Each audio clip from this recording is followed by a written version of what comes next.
Listen, I really appreciate you tuning in. This is my second video, and I'm trying to clarify um, what's going to go on with our children and why you need to understand how important things are. I'd like to first start by reminding you over my shoulder over here, the Duke, John Wayne, and his comment, because I'm a little uncomfortable being in front of the camera, but we're going to get her done. Courage is being scared to death, but saddling up anyway. And I think it is really important for us to become informed because this event in Fukushima is by far the worst environmental disaster on this planet ever. And we need to focus on uh, the challenge. I had a container in my hand the last video right at the end, and I was talking about the 2,000 becquerels, 2,000 different kinds of radiation coming out of Fukushima. So this represents, I counted these rascals out, there's 2,000 of them in here. And it's important for you to understand there's 2,000 different kinds of radiation coming out of Japan, and we need to understand what they are, how long they last, and what effect they're going to have on our society. So we need to get informed. And one of the things we've got to wonder is why this isn't on national television all the time. Who has the power to keep this off our national media? You got to scratch your head and wonder what's going on. So let me start first by talking about Germany. They have certainly had a significant response since Fukushima. They've essentially abandoned all of their nuclear facilities and everything. They're getting out of the business because of what they saw happen in Japan. Andrea Merkel and the folks that are making decisions in Germany clearly know something more about the problems with radiation, and the idea that they set their food consumption at 5 becquerels is pretty interesting. One can only wonder, and it's I've got a Ziploc here with 5 balls in it. You got to wonder what those folks know that our negotiators, I believe it was Hillary Clinton when she was Secretary of State, and also some other folks were in the room, but Germany negotiated basically 5 becquerels is allowable for them. So obviously they will not take any of Japan's food, and many other countries are blocking buying any of Japan's food because of the contamination. Hillary, in her internal wisdom, and the people that she had with her, decided not only to take, and I'm going to put this Japanese one up here for a second while I explain it. What they decided, not only were they going to accept 1,200 becquerels, but they were not going to test it. And you got to wonder why testing isn't a logical thing to do, because I know in some of the foods that I've seen over in Belarus and Ukraine, there are mushrooms at 50,000. There are berries at 3 to 5,000. There's hay at 2,000. Other berries at 10,000, and I see a lot of mushrooms. Actually, I've seen as high as 73,000 becquerels per kilogram of weight. So you've got those kinds of foods coming into the marketplace, and they just should not be consumed by humans. In fact, they're having problems both over in Europe and in Japan with the animals, huge problems, because the animals are becoming irradiated because of the amount of radiation that's in their food. Um, whether it's, what comes to mind is I believe it's Germany has done a buyback from the hunters of something like $238 million has been paid out to hunters on the animals that have been contaminated. So let me get back on track here. It's important to keep in mind Germany negotiated 5 becquerels. Japan, in their wisdom, I guess you could say, they're at 100 becquerels. They think that's safe for them to consume, and I disagree.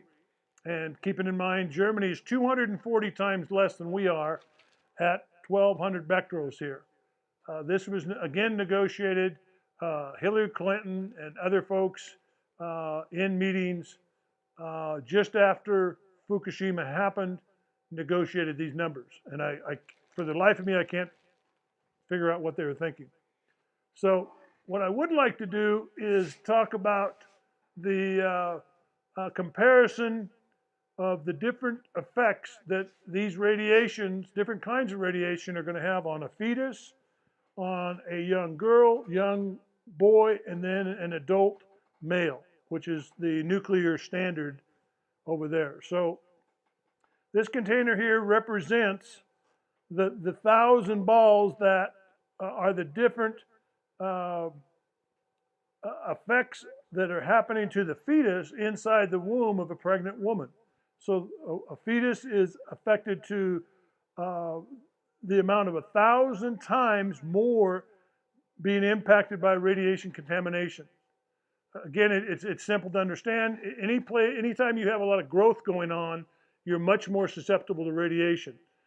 That's why these young children, as an example here, a young girl, let's say she's 5 years old, weighs 44 pounds, so she'd be 20 kilograms. She cannot consume much radiation at all because she's affected the worst. She's at 20 times the effect as an adult male, 160 pound, that the nuclear industry keeps wanting to refer to because it's convenient, where I believe we should be focusing on the fetus at 1,000 times more because that's the most vulnerable. Again, to remind you, the girl is 20 times more, a young boy, same age, same weight, could be identical twins. He's going to have half of the contamination that the young girl would have. And to kind of close out this, I'd like to talk briefly about the one.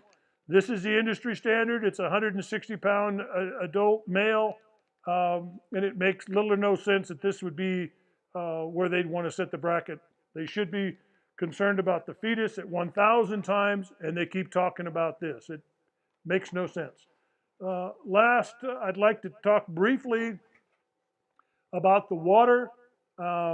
You simply cannot consume, right now the US allowance is 613 becquerels per liter of water. You cannot consume water at this level over any period of time and not have significant buildup, especially if it's tritium or different radionuclides that have a resident time in the body and are very deleterious.